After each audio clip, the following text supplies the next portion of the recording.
일찍 부모님을 여의고 홀로 살아가는 총각이 있었다. 하루는 그가 논에서 일하다 신세가 너무도 서글프고 처량하여 탄식을 하였다. 아, 어디서 어떻게 찾아야 할꼬? 이 논을 열심히 일구어 누구랑 먹고 사누? 그때 땅속에서 어여쁜 여인의 목소리가 들려왔다. 나랑 먹고 살지. 총각은 잘못 들은 것이 아닌가 하여 다시 한번 혼잣말을 하였더니 이번에도 나랑 먹고 살지 라는 소리가 들렸다. 덧없기 그지없던 농사의 기운을 북돋우는 소리였다. 오늘은 내 안 가르쳐주고 앞으로 한 사흘은 있어야 자세하게 가르쳐줄 테니 꼭 참고 일이나 열심히 하시오. 사흘째 되는 날 일을 하며 살펴보니 농가의 질척한 뻘에 커다란 우렁이가 하나 있었다. 총각은 이것을 주워 집으로 돌아와 부엌 큰 항아리에 물을 채우고 담가두었다. 다음날 고된 농사를 마치고 집에 돌아오니 누군가 맛깔스러운 밥상을 차려놓은 것이 아닌가. 김이 모락모락 나는 따뜻한 쌀밥에 국과 알맞게 구워진 생선과 정갈한 반찬에 그야말로 눈이 휘둥그레졌다. 이튿날도 그 다음날도 변함없이 정성스레 밥상이 차려져 있자 총각은 몰래 자신의 집을 엿보기로 하였다. 이를 나가지 않고 숨어 부엌을 훔쳐본 것이다. 자신이 집을 나서 집 안이 조용해지자 물항아리에서 어여쁜 색시가 나와 싹싹 솥을 닦고 밥을 안쳐 같이 이은 밥을 상에 올려 차린 뒤 물항아리 속으로 들어가는 것이 아닌가. 이튿날도 총각은 이를 나가지 않고 숨어 지켜보다 밥상을 다 차리고 물항아리 속으로 들어가려는 색시의 손목을 붙들었다. 나랑 같이 삽시다. 그러자 우렁각시는 지난번처럼 또 기다리라 말하였다. 서방님, 아직 때가 되지 않았습니다. 사흘만 기다리시면 저를 붙잡지 않아도 절로 부부 사이가 될 것이니 이러지 마시고 부지런히 일하십시오. 이야기에 따라 사흘이 아니라 석 달, 3년을 기다려달라 하는데 간곡한 우렁각시의 말은 똑같다. 마침내 두 사람은 부부의 연을 맺고 행복하게 살았다.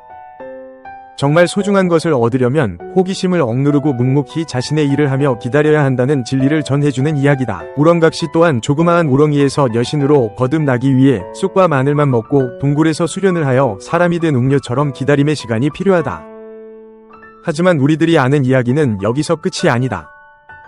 남편은 우렁각시가 너무나도 아름다워 혹 누가 보고 데려갈까 무서워 바깥 출입을 통제하였다. 이때부터 시어머니가 등장하는데 우렁각시가 매번 남편이 먹을 점심을 지으면 시어머니가 가져다 주었다. 하루는 시어머니가 며느리에게 아들의 밥을 직접 가져다 주라 시켰다.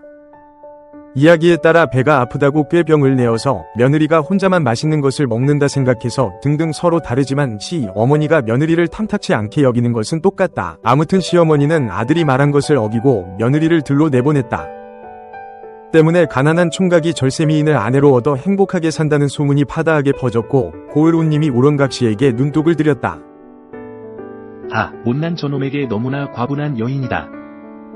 얄궂게도 남편에게 점심을 가져다 주던 우렁각시가 원님 행차를 만나게 되었다. 놀란 그녀는 숲으로 몸을 피하였다. 하지만 원님은 숲속에서 무언가 신비로운 환한 빛이 나는 것을 보고 아랫사람에게 무엇인지 알아오게 하였다. 하인이 숲에 들어가 보니 한 미녀가 밥 광주리를 바닥에 내려놓고 오들오들 떨고 있었다. 원님은 우렁각시의 남편을 불러 내 놈의 아내를 내게 바쳐라 라고 요구하였다. 힘없는 남편은 아내를 이대로 뺏길까 두려워 몸져 누웠다. 서방님, 안 준다고 하십시오. 절대 안 된다고 하세요. 그럼 원님이 억지로 빼앗을 수 없으니 내기를 하자 할 것인데 분명 장기를 두자고 할 것입니다. 그럼 내기에 응하겠다 하십시오. 이 사람아, 내 장기를 못 두거늘 그러면 보나마나 내가 질 것이 아닌가? 걱정 마시고 제가 시키는 대로 하십시오. 원님이 장기를 서방님 보고 먼저 두라고 할 것입니다. 그러면 원님이 어른이시니 먼저 두시라 하십시오. 원님이 한 수를 두고 나면 조그마한 파리 한 마리가 날아올 것입니다. 고놈이 장기판에 딱 앉았다 날아가면 그 자리에 알을 놓으십시오. 남편이 아내의 말대로 장기를 두는데 파리가 나타나 알을 둘 자리를 알려주어 원님의 코를 납작하게 만들었다. 성이 날대로 난 원님이 이번에도 또 내기를 걸어왔다. 이번에는 대결이 아니라 말 한 피를 골라 그 말을 타고 큰 강을 한다름에 뛰어넘는 데에 성공하면 각시를 빼앗지 않겠다는 내기였다. 이에 각시는 원님이 주는 말이 아닌 비루먹은 당나귀처럼 생긴 못난 말을 고르라 귀뜸하였다. 물론 그 병든 말은 우렁각시의 영혼이 깃든 말이었다. 이번에도 남편은 운님의 코를 납작하게 눌렀다. 원님도 마침내 두 손을 들었다.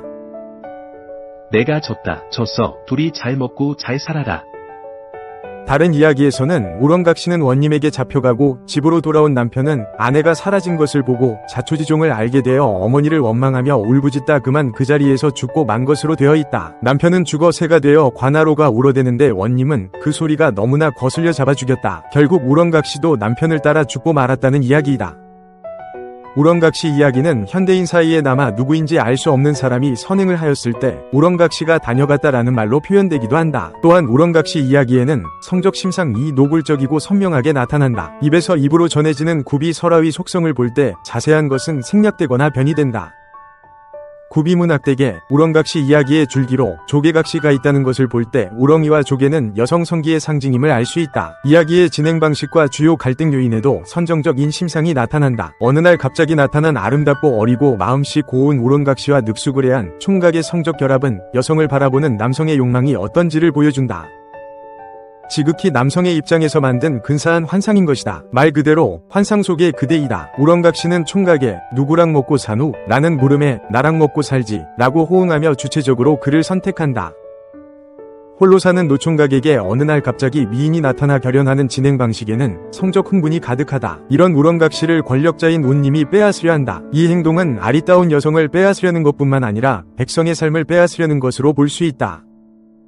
실제로 계급사회에서 지배자가 약자의 여자를 빼앗는 일은 손쉬운 일이었다. 여기서 우리는 약자와 강자의 계급적 갈등과 모순을 읽을 수 있다.